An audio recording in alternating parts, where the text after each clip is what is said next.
Coming at you from the AO Studios, it's the Fade Route with D and Z.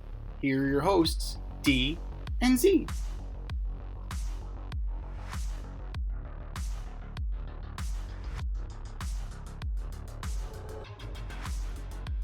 Powered by Riverside FM.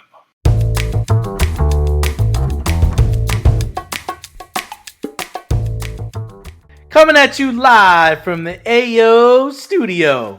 Ayo. It's the Fade Route with D and Z. I am D. We got a great show for you tonight. Sure do. In the NFL, we've got some 2-0 teams, we've got some 0-2 teams, and then we got some teams that are missing key players. We'll begin today's show. Thursday night's game. It's kind of scary. Dolphins quarterback Tua Tagovailoa was concussed after a hit by Damar Hamlin. How crazy is that? The shot was not late, it was not vicious, and it was not illegal. And Tua folded like a chair and fell into the fencer position. So the Dolphins put him on IR today. So he's going to be missing, I believe, the next 4 to 6 games. But Z, how should the NFL and the Miami Dolphins move forward? If they're lucky, he misses 4 to 6. Because this is the, 4th documented concussion he's had? And probably the 5th that he has had in college and the pros combined. That's scary. That's absolutely scary. Now, like you said, the Damar Hamlin hit was not malicious. Didn't lower the crown of his helmet. Didn't do anything untoward that would make you think it was a dirty play. He crunched him. He did what you were supposed to do. He did hit him in the right spot that Tua's neck just bent at an awkward angle, and that was all she wrote. And for a guy like Tua, who has suffered so many concussions, it's a little bit of that glass jaw. You know, you have that glass jaw theory. Like, once you get popped in boxing, it's more susceptible to get knocked out. Same thing with Tua. The more times he has been concussed, the more likely it is that he will become concussed. Now, he did learn how to fall. He took the jiu-jitsu, and he was better about it last year. Last year, he had an injury, relatively injury-free season, right? You know, your minor bumps and bruises and whatever normally happens, but that appears to be an outlier. And Mike McDaniel said all the right things after the post game. You know, that we're worried about Tua the man, not Tua the football player. And we too are worried about Tua the man, not Tua the football player. Because we've seen this before. We've seen guys come back from this stuff and you hold your breath. Is this going to be the one? Is this going to, it's your bump card. Eventually, your bump card is filled. It's filled and you can't take anymore. Like, I don't think that he, as a player, as a person, I don't think he wants that weighing on his conscience. Is the next hit I'm gonna take the one that puts me out for good? Like, that's something that is definitely concerning. He's on record saying that his mom wanted him to retire the last time. So it's tough. It's an absolutely horrible situation for Tua because he works very hard to try and minimize or mitigate these circumstances. I mean, the NFL, what can the NFL do? Like, it was a clean hit. Like, they're not going to fine Damar Hamlin. Like, Damar Hamlin didn't do anything wrong. It was a freak accident. So, the NFL really has nothing here. Now, going forward, maybe they make the Guardian caps mandatory, but the Guardian cap only disperses about 10% of the contact. So, there's something to that. As far as the Dolphins, they put him on IR, like they did what they're supposed to do procedurally. They went and got Tyler Huntley. So he's going to be there with Skylar Thompson. Yeah. And you spin this to football, right? You spin this forward to football a little bit, and they're fighting for their season now. They're absolutely fighting for their season now. Now, what are they going to do? Rumors swirl around. Like, do they go and reach out for a guy like Zach Wilson? Do they go reach out for a guy like Jameis? Like a guy like Drew Lock? Like, are you calling teams because, you know, you're at the brink right now? You lost Raheem Mostert. He didn't play the other day. Devon Achane played very well, 96 yards on the ground. But they're scrambling right now.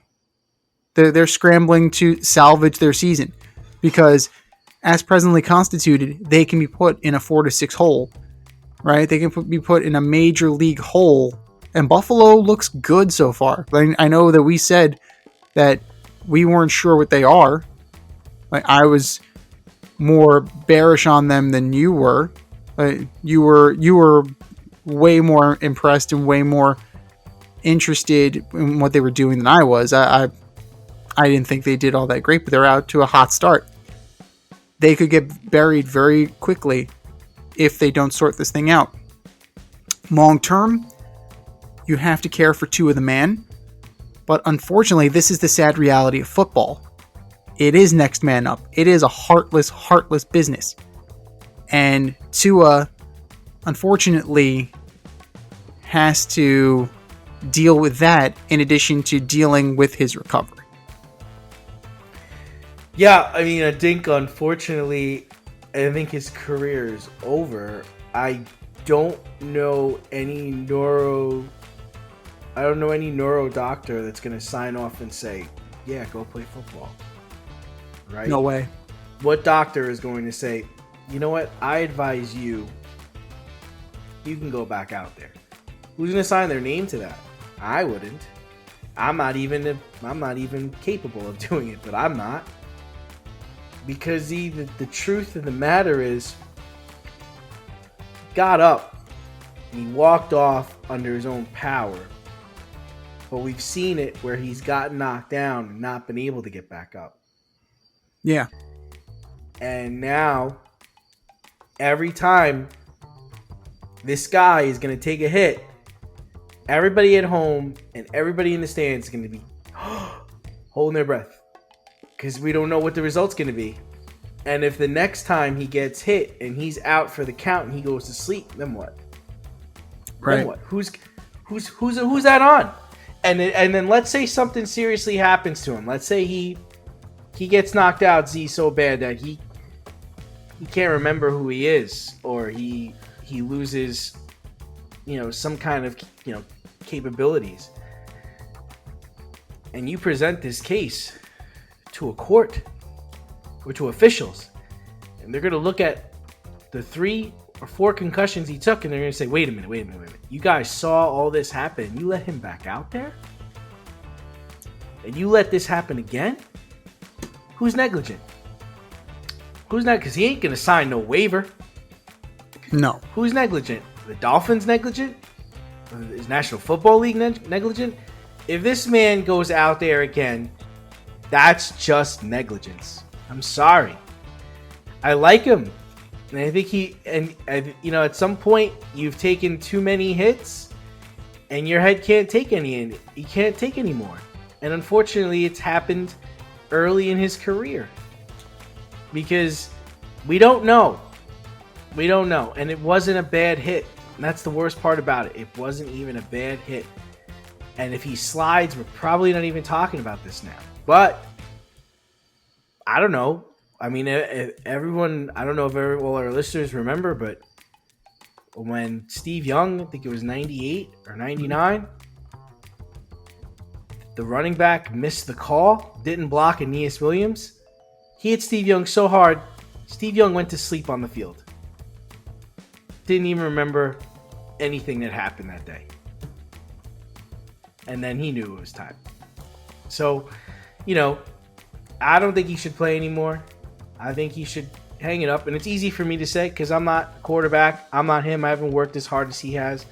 I haven't spent my whole life playing football. Football is not the best thing that I'm good at. Like, that's probably the best thing he's good at. So for him to wake up and say, oh, I'm not going to do the best thing I'm good at anymore, and what am I going to do? I'm sure it's a hard thing to answer. I think the best thing that's going to happen right now is he's getting put on an IR, and he's having time to think about his future. And I hate to sound selfish in this, but I hope the Miami Dolphins lose the next 4 or 5 games, because it'll make his decision, I think, a lot easier if they're out of it or if there's no chance. But if they're doing well, or if they're close, then he might be tempted to come back. I think he needs to take a long decision. And the funny thing is I think the knee-jerk reaction is, okay, no, you shouldn't play anymore. Stop, right? And then after time goes by, you're like, nah, you know what? He should give it another try. You know what? One more, and then he'll be done. If it happens one more time, then you're finished. But that's all it takes, right? It just takes one more time, and it could change your life completely. So, I mean, I don't know who at the NFL is going to sign off on this. I don't know who's going to say, yeah, let's let him play, with one of those caps or without one of those caps. I don't know who's signing up for that protocol. From the Miami Dolphins standpoint, I mean, you could say next man up all you want, but the truth of the matter is you just invested a ton of money in this guy. Right. Which probably wasn't the smartest thing ever. I mean, he did have one good season where he did not get concussed or he did not get hurt, but you figure I'm just gonna football. I'll pause you right there though. You figure they have to have some sort of insurance policy or some kind of injury clause like the Giants have with Daniel Jones. Well, I'm just saying, I think when you have a quarterback like that, it's important to get a very good backup. Yeah. And they just didn't. They balked at it. I mean, you're talking about a situation where you could have got a Carson Wentz, right? I know he's not what he used to be, but he's a professional quarterback. I don't consider, what's his name? Skylar Thompson. Yeah, I don't consider him a professional quarterback, right? Mm-hmm. Or you could have got a Joe Flacco, right? A Joe Flacco, who's with the Colts right now. I mean, we know he could throw it. He'll throw it all over the yard. Completely. Right? So, you balked at a time when you could have gotten a suitable backup. So now that's what you got to do. You got to go find a backup. You got to go find a player. And maybe it is a Zach Wilson because Zach can throw. Yeah. And I think Mike McDaniels is a good offensive coach and he can coach him. Or Stidham. Tommy coming out of retirement. Yeah, or Stidham. Yeah, sure. Stidham could do it. Tommy coming out of retirement. Phillip Rivers is not coming out of retirement. Matt Ryan's not coming out of retirement. Got to play with what's out there. And I think they have some options, but I don't think they should wait on this. The Huntley thing is fine. I actually like Huntley. I think he's a really good quarterback. I like him a lot. But, I think you got to start thinking, okay, you might think it's bizarre, Z, but Matthew Stafford, trade. They're not going nowhere. They just lost Kupp. They lost Nakua. They're 0-2, about to be 0-3. Hey, guys, I know you need draft picks. Give me 2 draft picks. Give me Matt Stafford today. Do very well in that offense. I mean, you give it a little bit of time. I mean, there are 2 ships passing in the night right now. Like Kupp and Nakua, they're not on season. It's not a season-ending situation. So, they may feel like they're still in this. They're in a relatively, they're in a tough division, but they could probably get the 3rd playoff spot. There could be 3 playoff spots coming out of the division. So, in the AFC East, it's early. It's very early. All of this is way too early, but if they continue to trend downward like that, I'm sure Matthew Stafford could be available. Absolutely. Yeah, like we said about Stidham, we talked about Zach Wilson. Like you're not really maybe even Mac Jones. Like if they'd be willing to part with Mac Jones, sure. So, there are some there's some options. Jacoby Brissett. Jacoby Brissett, Andrew Dalton. He's starting for Carolina, but if Andrew Dalton starts to kind of heat it up a little bit, who's to say he doesn't increase his trade value? Yeah, so there's options out there, but I think he should I don't know if playing football is the right thing for him anymore. I feel bad dictating the terms of his career. That's the only thing. He's the one who ultimately has to make the decision. But to your point, does he though? Does he though? When you think about it, does he though? Because I'm sure his family doesn't want him to go back out there. I don't. Maybe selfish Dolphins management and coaches want him to go back out there, but they can't really feel 100% confident that this isn't going to happen again. So no, I don't can't. know if they really want him to go back out there. And I don't think the NFL wants him to go back out there because it's a tough thing to watch on TV. It's a tough thing to see. Yeah, that fencers pose when you're out. But you're a player. You were a player. You know what that does to you. You know you're gonna have to take this from my cold dead hands. Like that's the kind of mentality that is for some of these guys. So sometimes people need to be saved from themselves. Yeah. And this might be one of those cases. Hey there, NFL football fans. This is the lovely Rita Sanchez, aka your option football champ for the 2023 NFL season. I'm inviting you to join us for the 2024 option, where we pick the winning teams for each week's matchups and compete against each other to see whose picks reign supreme. Are you in? Head over to CBS Sports and search for the Option 2024 League, or hit the link in the bio on the Fade Route socials and join today. It's for free. Pick a witty name, some winning teams, and I'll see you out there for week 1. But we're going to move on a little bit and we're going to talk about the game as a whole, right? We're through week 2. There are 5 teams still looking for a win in the AFC. Which team is in real trouble here? So for the record, it's the Ravens, the Bengals, the Colts, the Jags, the Titans, and the Broncos. There's actually 6. There's 6 teams, not 5. My bad. Well, I mean, listen, I don't know what the hell is going on in Jacksonville. I mean, what the fuck is going on in Jacksonville? They're averaging only 15 points a game. They just made Trevor Lawrence one of the highest paid players in the game. If you go back to last year, I think this is like something like 7 or 8 losses in a row.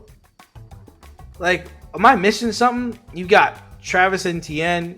He was a first-round draft pick. Trevor Lawrence, supposed to be like the next Joe Montana. Big, strong quarterback. They went and got some defensive players, right? I know you have Christian Kirk, but you also went and drafted a guy. What the hell is going on? Do we forget how to call plays? We forgot how to stop people? That's embarrassing. You let the Browns come down there and stomp you out like that in your fucking town? And then in the first week you're winning, and then you let the Dolphins come back and beat you. Awful. So I think Jacksonville is in some serious trouble. Yeah, I mean, it's hard to think that maybe we didn't overrate Jacksonville. You know, they got off to the hot start last year. They choked it away. They have talent. They have super talent. Like the Tennessee Titans. Tennessee Titans are 0-2. All right. Kind of makes sense. I see that. Yeah. But they're playing Denver hard, Broncos. though. They played hard, though. They play very good. They're very good. Yeah. Denver Broncos 0-2. All right. I'm not sure. But Ravens? Bengals? No. The Jaguars in that division against the teams you just played?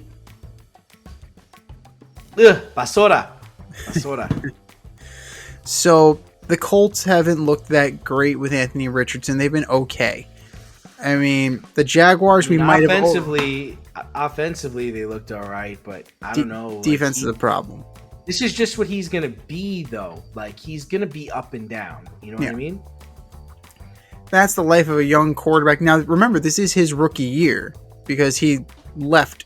He was injured early in the season, and they had to move on to Gardner Minshew. But the Colts definitely need to get their house in order. The Jags, I think maybe we just overrated and overstated who they are. Like I said, this is a prove-it year for Trevor Lawrence. He got paid. He got paid to be the guy. He's not demonstrating that he's the guy. He's not doing that. He's not doing that. Joe Burrow had a better game in week 2 than he did in week 1. Statistically, it was fine. Week 1, efficient, 21 of 29. Better against the Chiefs. But they got so many problems with, the contracts and the behind the scenes situations, and that becomes a problem in and of itself. You have to be concerned about those things. Is what's happening in the conference room, is that bleeding out onto the field?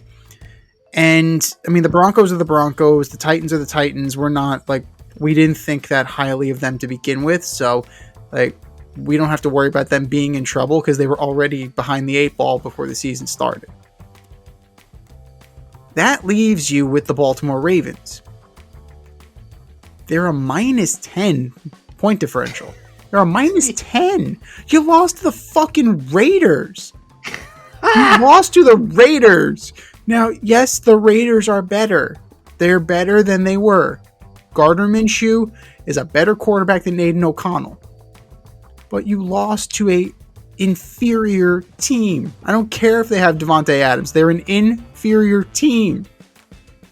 Monken, remember you have Derrick Henry. We're going to talk about that in our new classroom segment in a little while, but we'll get deeper into the Todd Monken situation. But they got to remember who the fuck they are. The Ravens need to remember who the fuck they are. They're in a division where the Steelers are fucking 2-0. I called that. Yeah. 16 points. It's their defense. 16 points allowed. 16. That's pretty damn impressive. So, and, the Bengals are going to be hanging around. This is the situation. This is the division where it could potentially be 3 teams coming out of there. But I don't know. The Ravens just look off. They look completely discombobulated, and they got to fix it. Otherwise, this could spiral out of control very, very quickly. Yeah, so I don't really know what they're doing offensively. I don't know what they're doing, but I knew this was going to be a problem. I knew it was going to be like this power struggle. Like, okay, how often are we going to give it to Henry? How often are we going to let Lamar run the ball? Right. We don't want to give the ball to Henry too much because we don't want to get tired. Then we've got to also be able to throw to Flowers. We got to protect the quarterback. Like, they have all these things that they're trying to do, and you can see it, right? And the defense is good, but it's not what it was last year. They have a different D coordinator this year. I am concerned. They've allowed 53 points. They've allowed 53 points. It's very concerning. And I don't really believe in Lamar as much as a thrower either. I do think Zay looks really good this year. He looks like what he was supposed to be. He is getting open. He's beating one-on-one coverage, not with just speed, but his route running is a lot better this year. I think they're a little confused in what they want to do with Andrews and Likely, because Likely's ready, but you also got to get Andrews the ball. And I'm just gonna chalk this up to it being a preseason, right? I mean, this was two games. It's 2 weeks. These are 2 preseason games. I consider it. So we'll see where they net out this week. Big game. I believe they're playing Dallas this week. All right. We're gonna see where this ends up. But you definitely, to me, the 2 tight ends set the way the 2 tight ends set the way they have it. It's very reminiscent of Gronk and Aaron Hernandez. You got to feed them both. They're both extremely talented. But that also means you got to throw the ball more. Yeah. And then it's what did we get Derrick Henry for? I mean, he's better. I mean, I think I told you this. He's better with a full head of steam, and I want him to kind of be like my red zone guy. Like when we get in the red zone, just pound it with him. Yeah. You know? And up until that point, it's got to be mixed up. Of course, he's going to be in on first downs, but let Justice Hill come in. He's a good player. Like, I'm cool with it. I'm really cool with Henry being a battering ram and letting Lamar run an offense. I'm cool with it. But this whole thing, it's almost like we don't know what we want to do because we feed him early and then we just don't feed him at all. Like, it's like, no. You can't do it like that, man, because he gets cold, he gets frustrated, and it's just like it creates a shit situation. Yeah. And what about the defense aspect of it too? Because you're looking at, they have a negative 10-point differential for the Ravens. So they are playing from behind. They're going to have to throw the ball more. So you can't play ball control. Well, they lost Patrick McQueen, right? And now it's just the Roquan show. Humphrey's still there, but it's a new scheme. It's not a new scheme, but you got a new person calling the plays. And I think he's still trying to figure things out, and he's still trying to work things out. Tough division, but the Browns are up and down so far. The Bengals look like shit, so we'll see how it works out. But in the NFC, the Panthers, Rams, and Giants are still searching for their first win. Which team will get the W first? Jesus Christ. Jesus H. Christ. Chris Boswell has more points than the New York Football Giants do. He's got 25 points on the season. The Giants did not. It's unbelievable. Like that's insane. The Giants did not allow an offensive touchdown. Right? They did not allow a touchdown, and they still lost. So right. The first team I think it's the first or second team in NFL history. Ever. First ever, yeah. Ever. I think they scored 3 touchdowns, but lost the game to a team that scored no touchdowns. That's a special kind of bad. That's an absolutely special. It's a special kind of bad. The Rams draw the Niners this week, so we'll do with that what we will. The Ravens are drawing the Cowboys, who just got their asses handed to them by the Saints. And then you have the Giants, who offensively looked better last week. Malik Nabers. Let's put it this way: none of them are the Rams, the Panthers, and the Giants will not be winning this weekend. But here's the situation. I don't know. I don't know about that. I don't know. Okay. Of the 3, based on this week, now it's not likely, but I would say the best chance is probably the Giants over the Browns. So, because the Browns' offense is crap. So, that's the one thing they got going for them. The Browns' offense is not good right now. So, there's an opportunity there. And their defense has not looked like it did in the past, where it was the number 1 team in the league, where it was the number 1 defense in the league. The Panthers, with Andrew Dalton, they made the move. I'll give them credit for making the move. They recognized that Bryce Young was not doing jack. He didn't even break 90 yards. Negative 60 point differential. Yeah. In 2 games. Yeah. So maybe you have no a touchdowns for Bryce Young, 3 interceptions. Hideous. Last in passing yards, 245. Last in yards per completion at 4.4. Yeah. And last in QBR. So I owe Daniel Jones an apology. He's only the second worst quarterback. So what do you do in that situation, Z? I mean, is it worth it just to kind of do like a Zach Wilson thing? Like, dude, you're not gonna even dress. Kind of need you to just take a step back and just kind of watch this thing, man. Like, you gotta just take yourself out of it. Like, is that the move the Panthers should make right now? I mean, to get this kid's mind right, he probably needs a breather. This is where, in baseball, they would put him on the IL with a phantom injury. Right? Oh, he's got a cracked fingernail. Yeah, well, if that's what the Jets did, remember? Right. Zach went from being like, Zach's our guy, he's starting to do, you just don't even need a clipboard today. Just put on a jacket and kind of stand next to Aaron, all right? Right. So, you need to figure out what the equivalent is of the phantom IL stint, and that's what you kind of have to do for Bryce Young, because he is... You're going to lose him. You're going to lose him as a player. You're going to lose the locker room. If you Might be the worst trade in NFL history. He might be might be the biggest bust just because of what was given up for him. And it's not done yet. I think there's one more second round pick. Yeah, 2025. Yeah, so the Panthers are drawing the Raiders. The Raiders who just knocked off the Ravens. I don't think that the Panthers are going to do that. And the Rams are going up against the Niners team that's probably very ornery.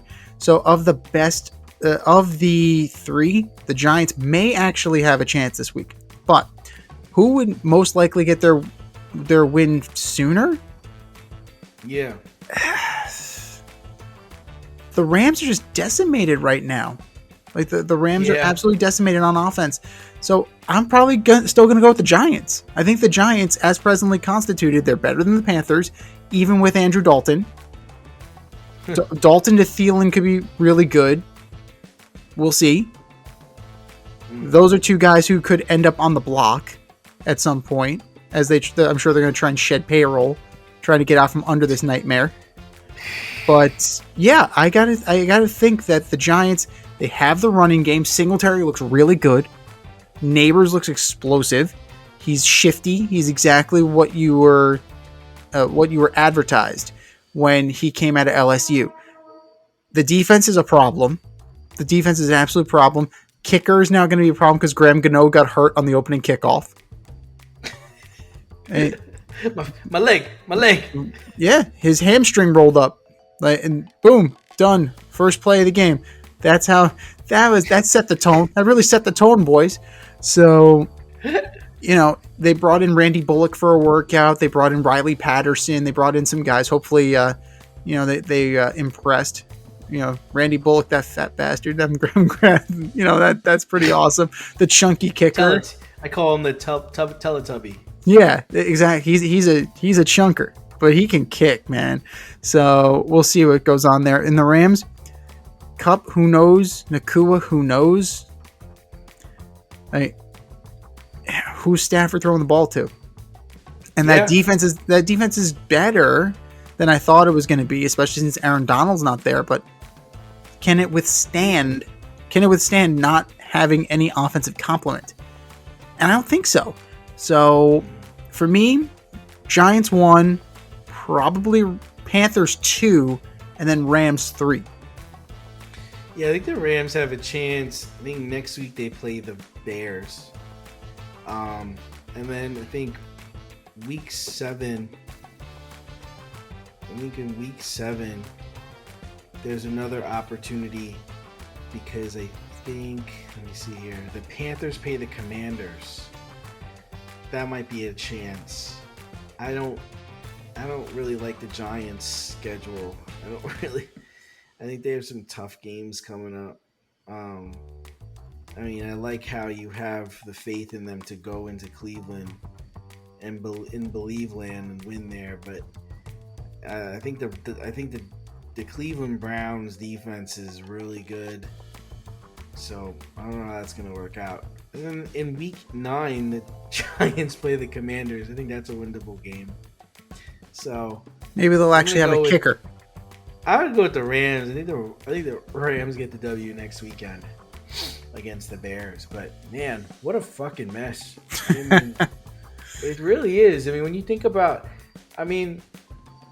Bryce Young, it's just not working out. Like he's a scrawny guy, and the whole thing was, I think a lot of people felt like he was gonna Patrick Mahomes this thing, or even, or even Deshaun Watson it, where he was gonna be quicker, pick it up really quick and make decisions quick and throw the ball quick.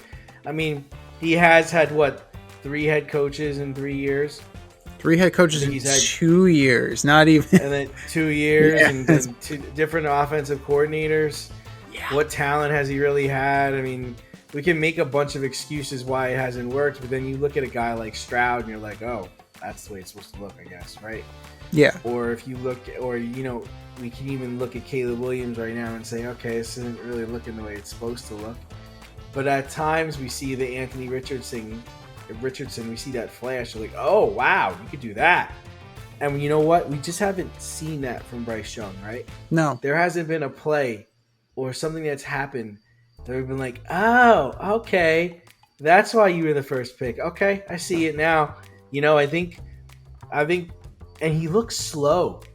He just looks slow. And what they were trying to do is because he's only 5'10", 5'11", and these guys here in the National Football League, they're big dudes.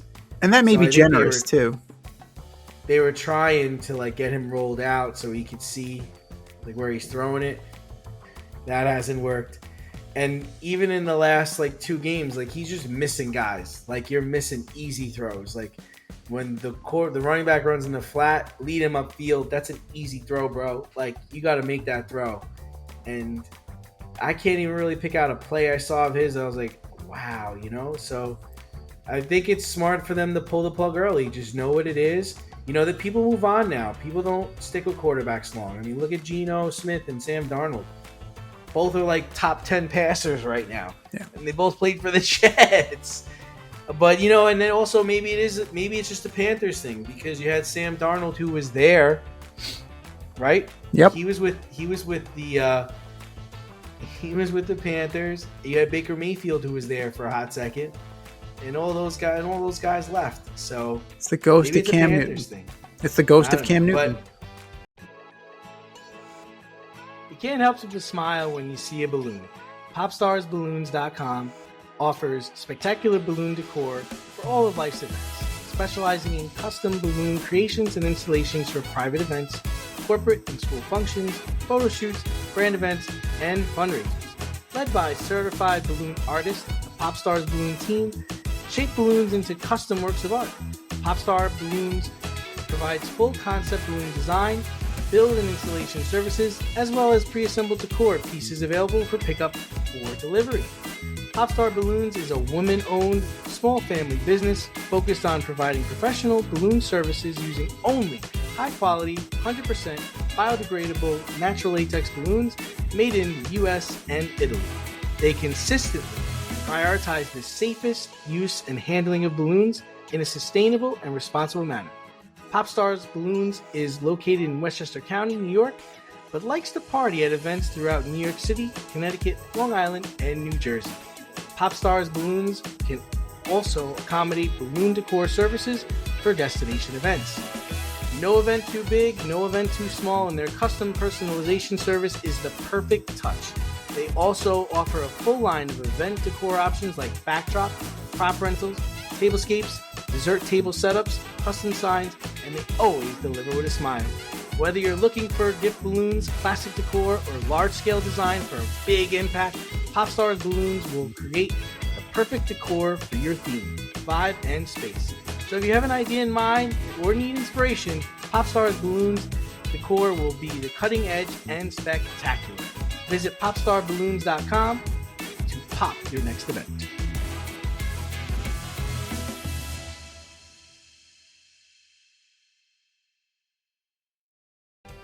Sticking around with the NFL, the Saints, they throttled the Cowboys on Sunday, and they've scored in every possession so far this season. They're 15 for 15.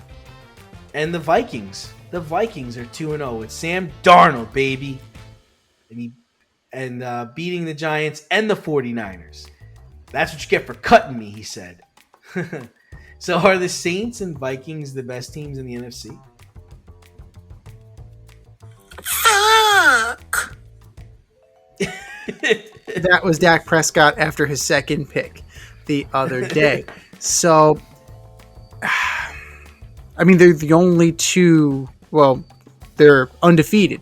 So you kind of have to roll with that. The Vikings and the Saints and the Bucks and the Seahawks, right? The only undefeated teams currently. The Saints are just fucking throttling people.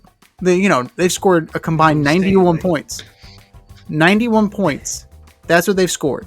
Derek Carr looks like the guy that they thought they were getting. And that defense has allowed fewer than 30 points. So they, as a total, they've allowed 29. They're point differential is a plus 62.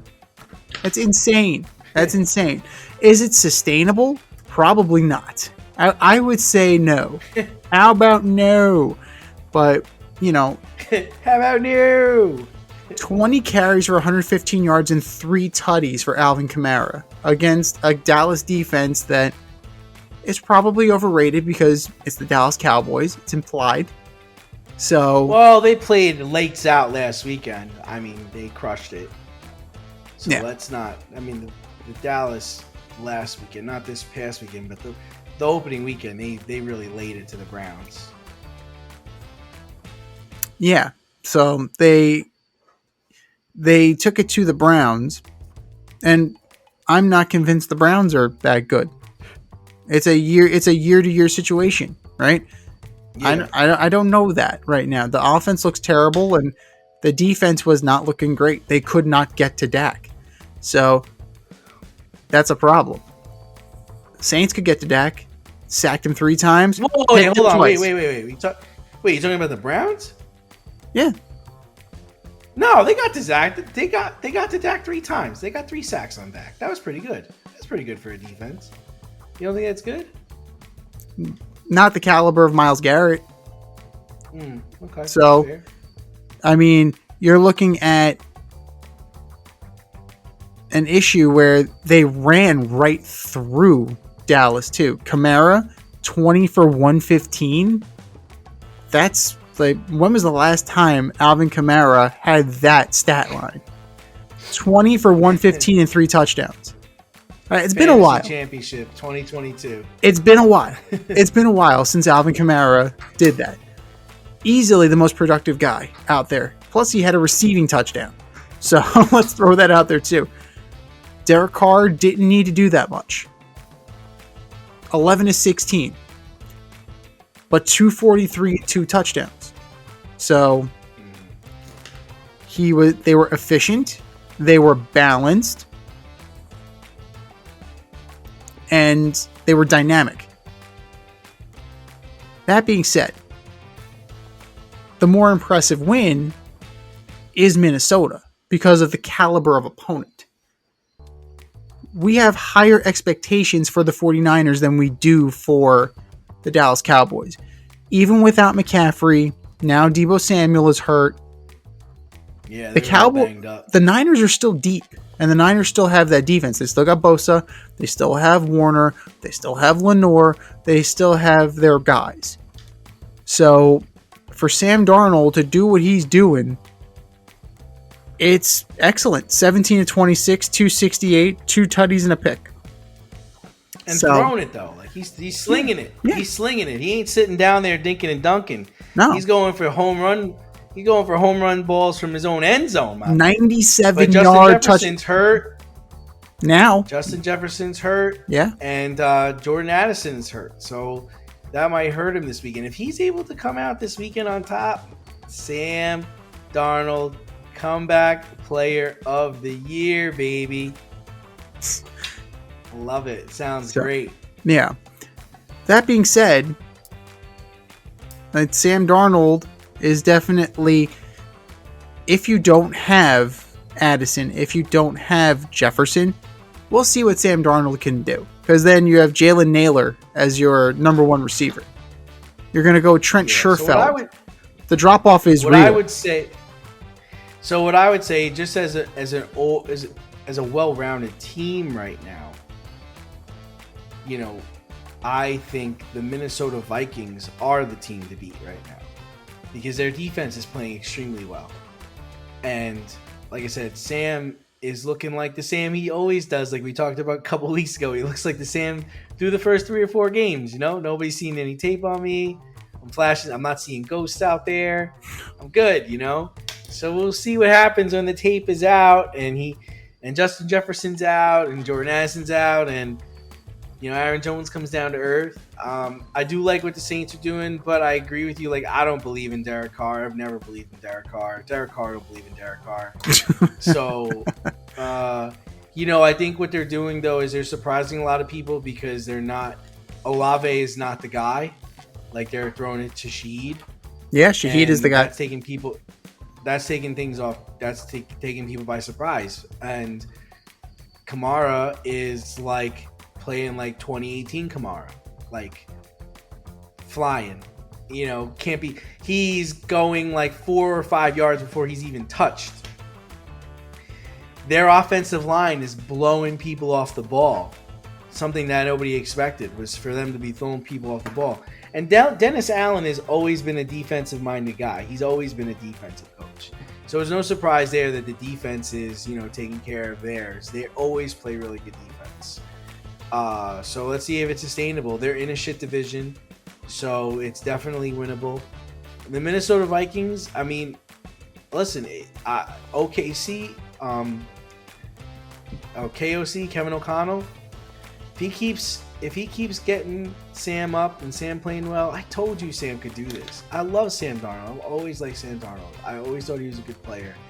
You know, he just unfortunately had bad coaching. You know, he went to the wrong places. Same thing with Geno. Geno's a good player. How you liking the Seahawks? Geno looks great. Big win last weekend against the Patriots in Foxborough. Not easy to do for a team to come cross country like that. You know what I mean? No, yeah, that's a more impressive scenario having to come east from west. But Sam is definitely, he's not a guy who's going to make other guys around him better. Right? No, that's not what he does. No. So he's not going to turn, like, I hate to say this, but like Kirk Cousins, he actually made Drake London relevant last night. So let's put it that way. That's what Kirk Cousins was able to do. Kirk Cousins is because of his ability to be consistent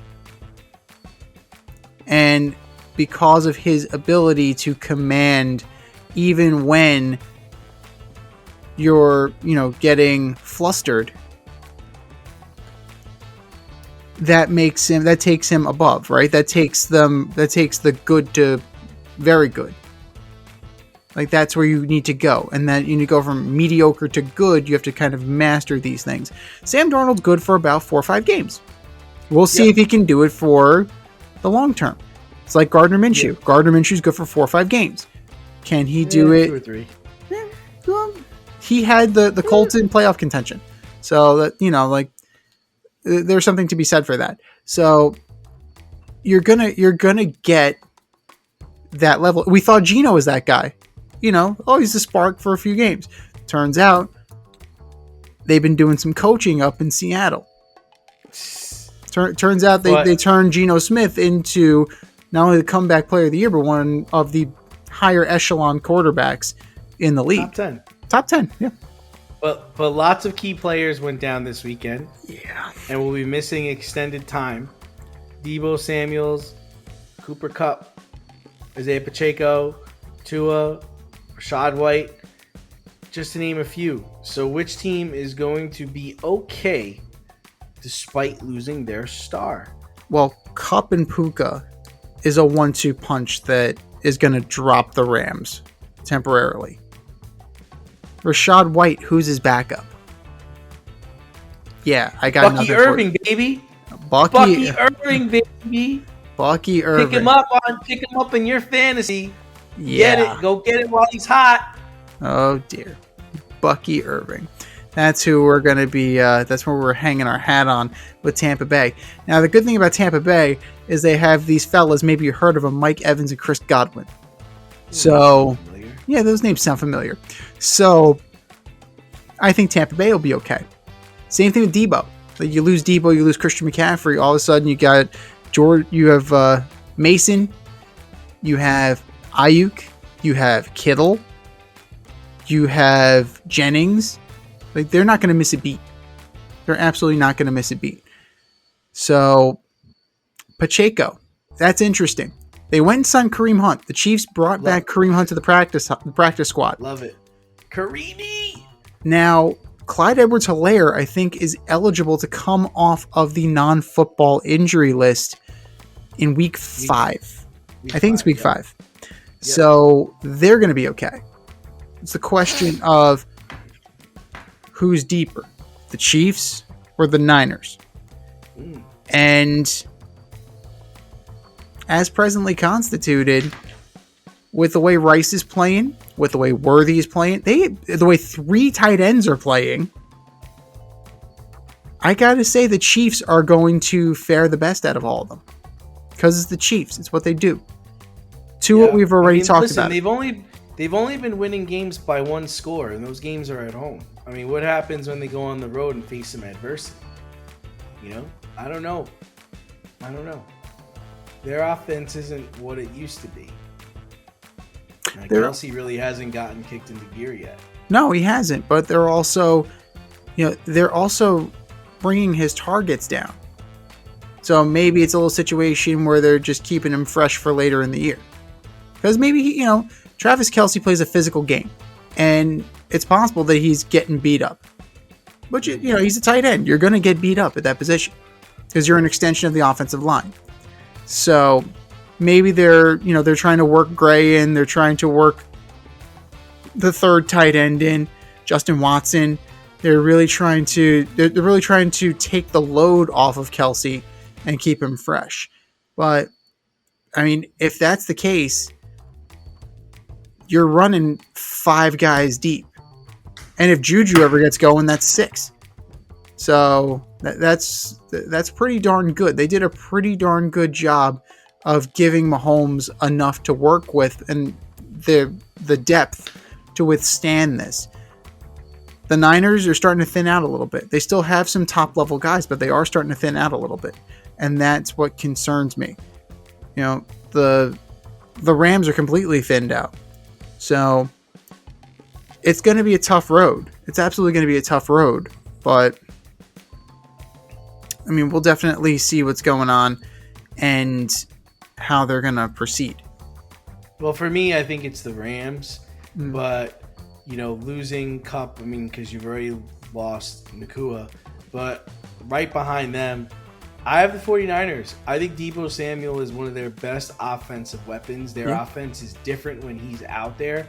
I know they still have, talent, and they're probably still able to win games. But I think this week was an example of them going to play the Minnesota Vikings in Minnesota and just, okay, we don't have McCaffrey. We don't have Deebo.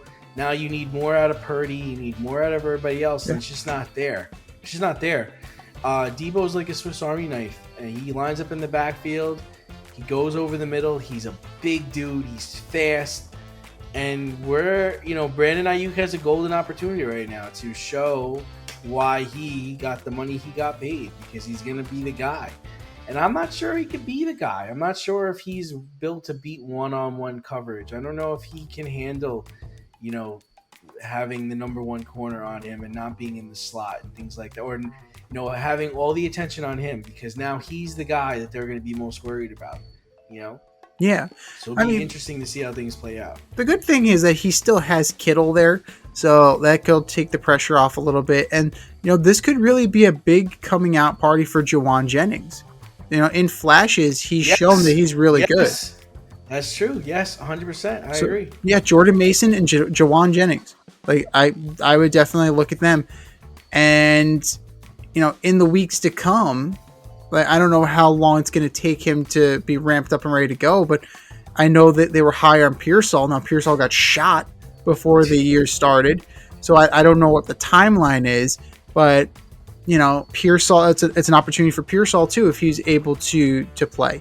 So, the depth is being tested. They do have a little bit, and where they're really going to be tested is their running back. Because after Jordan Mason, Isaac Guerrero, Patrick Taylor, because McCaffrey's on the IR. He's not coming back anytime soon. And if Jordan Mason falters, who's going to be the guy? Need some last-minute fantasy football advice? Then the boys at the Fade Route have you covered. Check out Red Light, Green Light 123 with D and Z every NFL Sunday, noon Eastern, during the regular season. D and I give you our top 1, 2, 3 fantasy starts or green lights, and our top 1, 2, 3 fantasy sits or red lights. That's Red Light, Green Light 1, 2, 3 with D and Z every NFL Sunday, noon Eastern, during the regular season. That's Red Light, Green Light 1, 2, 3 with D and Z.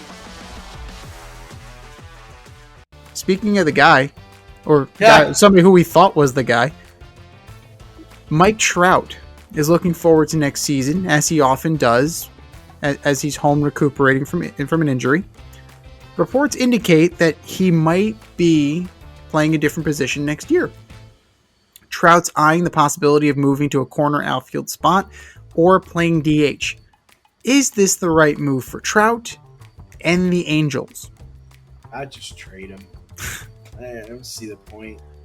I don't think him playing a corner outfield spot or playing more games at DH is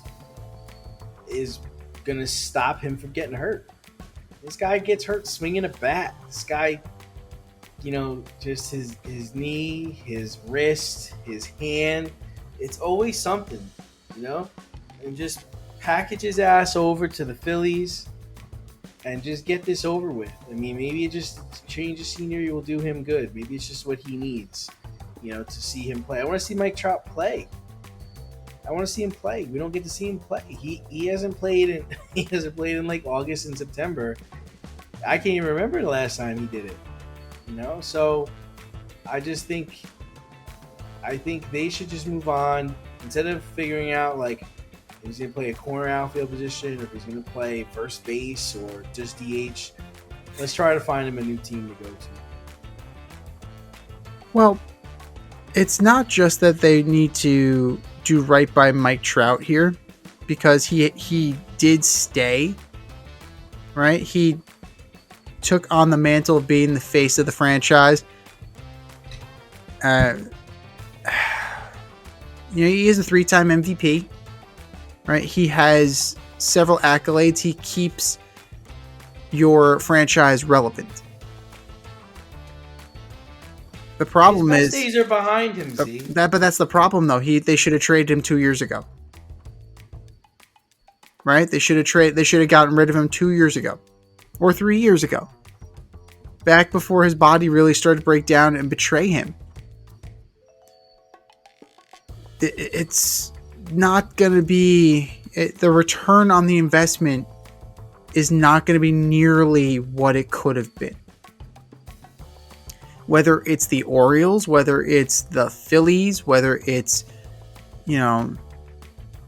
whoever, you're not getting what you could have gotten. And that's a major problem because the Angels don't really have a great farm system to recoup this. They don't have the guys, they don't have the horses to make up for it. Clearly they don't, because they stink. And they stunk for years. They stunk with Trout. They stunk with Ohtani. They stunk with Rendon. They stunk with Hamilton. They stunk with Pujols. It's just a gaping hole. Something is wrong. Something is fundamentally wrong with how the Angels are doing business. The best thing they could do is trade him, knowing you're going to get 10 cents on the dollar. Now, once he gets to his next destination, I think you got to take his glove. I really think you got to take his glove. You're going to be an everyday DH. We're going to try and prolong your career as much as possible. And just kind of take it from there. But it's back injuries, it's leg injuries, it's a game of operation with Mike Trout. It's always a different body part. So it's hard to pinpoint. But I think playing the outfield as hard as he did, crashing into walls, jumping over fences, it adds up. We talked about the bump card with Tua.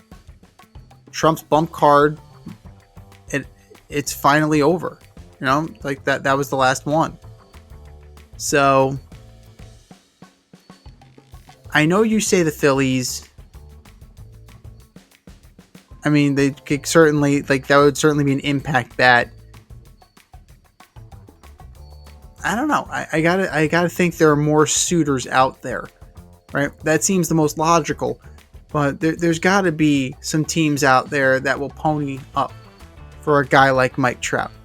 If only to kind of give him the send-off, right? Because you're looking at, he only has 378 career home runs. At this point in time, the way his body is broken down, he ain't getting to 500. So any team that takes him is going to try and take him for like a retirement tour. And yeah, I don't know if that is, I don't know if that's going to be a wise move for the team that takes him. Because you're only going to get about 60 games. And is the juice worth the squeeze on that? If you believe in WAR, he's only a 1 WAR this year. He's only 1 game better than an average replacement. If you believe in that sort of thing. That's wild. Yeah. So, WAR, what is it good for? Apparently diminishing absolutely nothing. In this case, it's for diminishing Mike Trout. Just enough. But I'm intrigued to see what's going to happen, what the negotiations are going to be, and ultimately how the Angels are going to screw this up. When owning a home, it's important to have heating and cooling professional available when things go wrong. Air Care Technicians is a veteran-owned HVAC company servicing the Westchester area. They are licensed to service, repair, maintenance, and replace all HVAC units. If your unit is not running properly or you would like to improve the air quality in your home, contact Air Care Technicians for a free quote. They offer same-day and emergency services for all of your needs. You can reach them at 914-315-1547. Air Care Technicians, 914-315-1547.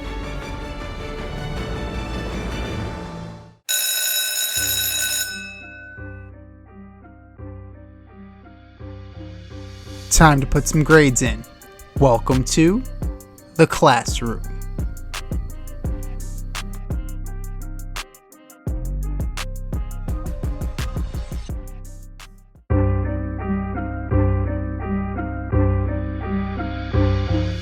All right, ladies and gentlemen, class is in session. Come on in, sit down, take out your notes, and take out something to write with. Here's how it works in the classroom. We give a grade from A to F of performances, signings, you name it. We'll grade it. Assignment number 1. Ravens offensive coordinator Todd Monken's play calling against the Raiders on Sunday. C-. I don't know what the game plan was. I don't understand. It seemed like they had Derrick Henry involved early and often. Then all of a sudden, he disappeared. And then, what was the fourth quarter? The play calling in the fourth quarter? Like, what's happening? What game are you playing? Are you playing Madden? Are you playing NCAA? Because you're not watching this game. I don't know what they were. I don't know what you were trying to do. I don't know who you were trying to exploit. Like, are these the plays that were like done really good at practice? Like when you were doing situational football? Like, I just don't know. I don't know if you got to come down to the booth. I don't know if you got to come in the huddle. But it was a mess. A mess. I'm going D. I'm going with a D. It was absolutely atrocious. What the hell was that final drive? What was it? That was just terrible. What the hell just happened? What did I text you? What did I text you on Sunday? What the fuck was that? I believe was my. What the fuck was that final drive? I believe that was what I texted you on Sunday. Yeah, you have Derrick Henry. Why is this hard? Why is this hard? I don't understand. You have a guy who's a fucking bowling ball. Use him. Instead, you're going to have Lamar run for his life. It just doesn't... It just doesn't compute. You give him the tools, and then you totally undercut, right? We had tools, we had talent. That's the thing. They have the tools, they have the talent, and then they fuck up on the decision making. It's almost as if they played better when they had less. It was almost they did more with less in the past. Like the Ravens have a lot more than they've had in the past. They have Flowers, they have Likely, they have Andrews, they have Derrick Henry, and they just can't get out of their own fucking way. D. Absolute D. Do better, Todd Monken. Just do better. Assignment number 2. The New York Knicks signing Marcus Morris and Landry Shamet. I give that a solid B. Maybe even a B+. I like Shamet. Morris is a tough guy. Gets rebounds. He can hit a shot every once in a while. He can hit threes. It gives them Shamet's like the backup kind of guard you were looking for. So I like what the Knicks did here. I gotta go B+. I really like what they're doing. Solid. They lengthened their bench. They did exactly what they needed to do. Right? We discussed how are they going to replace Isaiah Hartenstein. Does Marcus Morris do that? A little bit. Right? They brought back Precious Achiuwa. They have guys who can kind of replace Hartenstein in the aggregate, and bringing in Landry Shamet's a wise decision. It's an absolutely, it's a solid move.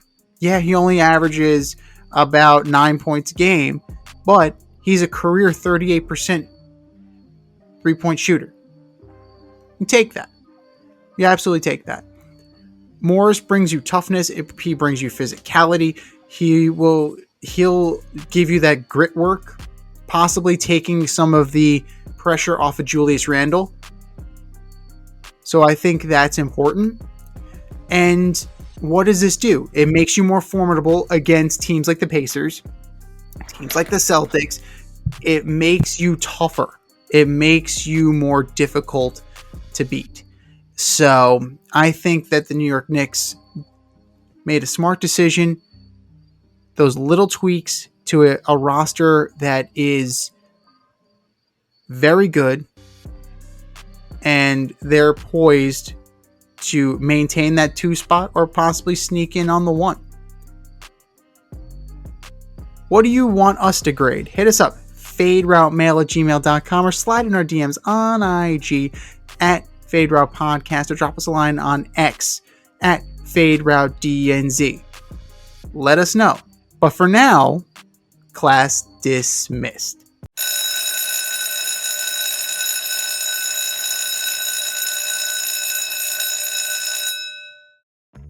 Your favorite podcast has its own merch line now. Go to the Fade Store with DNZ.com today and check out our releases in apparel, accessories, drinkware, and more. Ever wanted an Alleged Superstar t-shirt? We got those. You want some yoga pants? We got those too. And we're not done yet. We have a lot of exciting collaborations and new products on the way. But check out what we have now at the Fade Store with DNZ.com. That's the Fade Store with DNZ.com.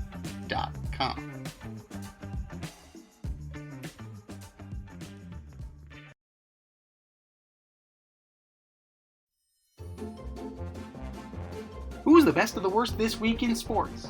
The Fade Store presents the Alleged Superstar of the Week Award.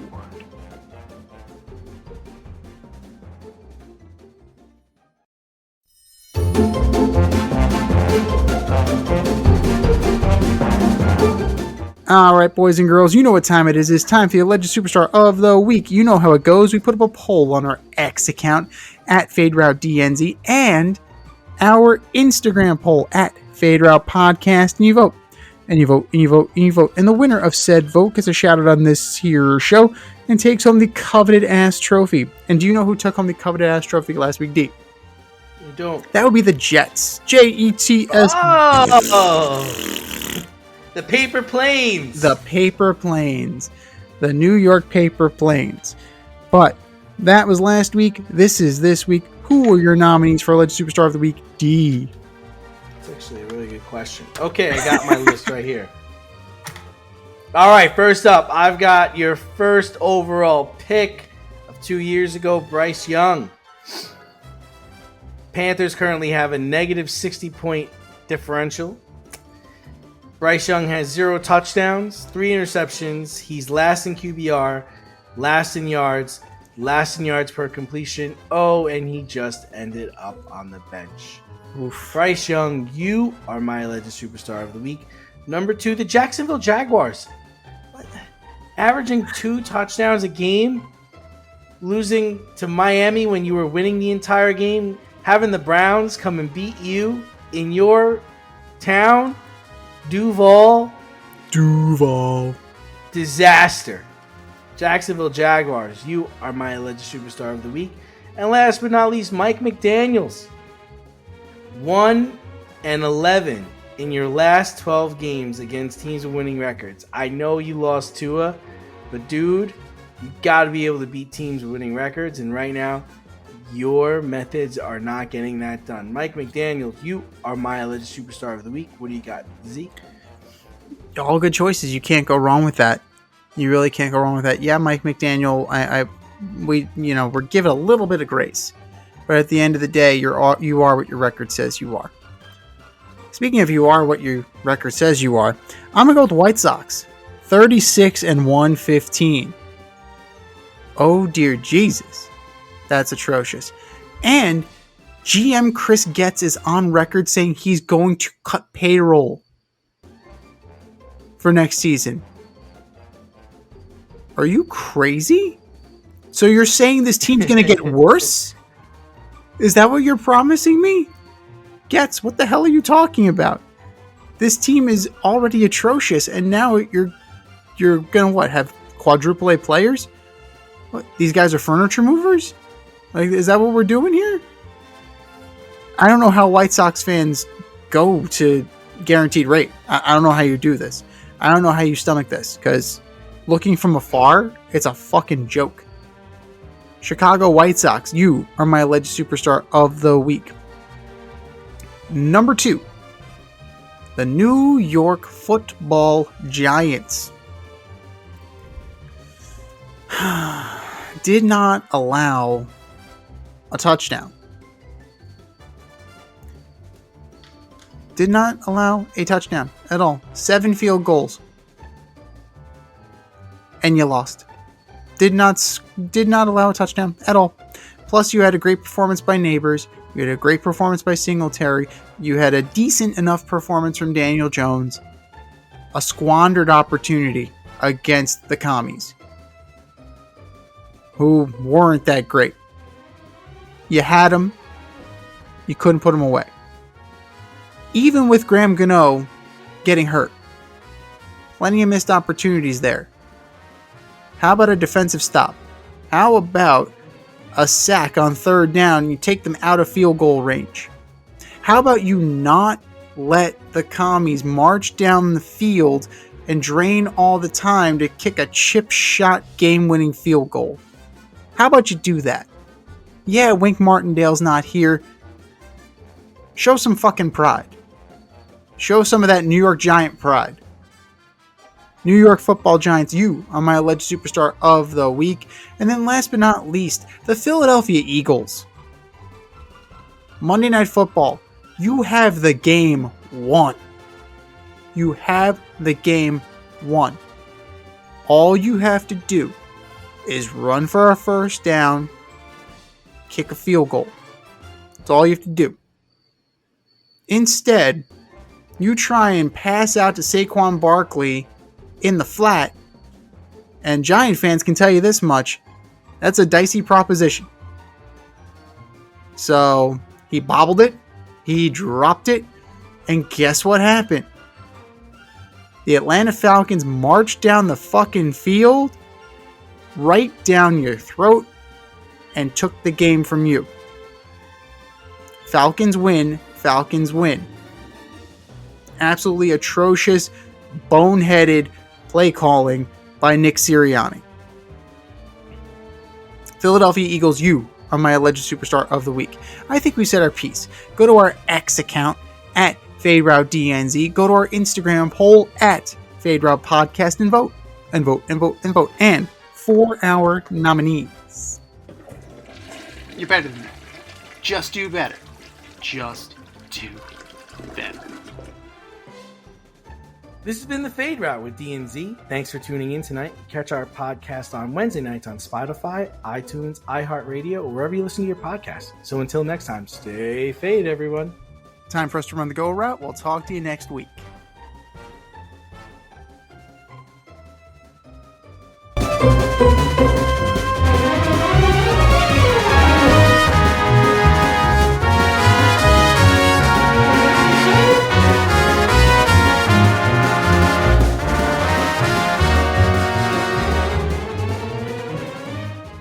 Thanks for listening to this episode of our podcast. If you liked what you heard and you want to hear more, be sure to like and subscribe on your favorite podcast platform. Leave us a review, rate us 5 stars, turn on subscription notifications, and share on social media. Tell your friends and spread the word.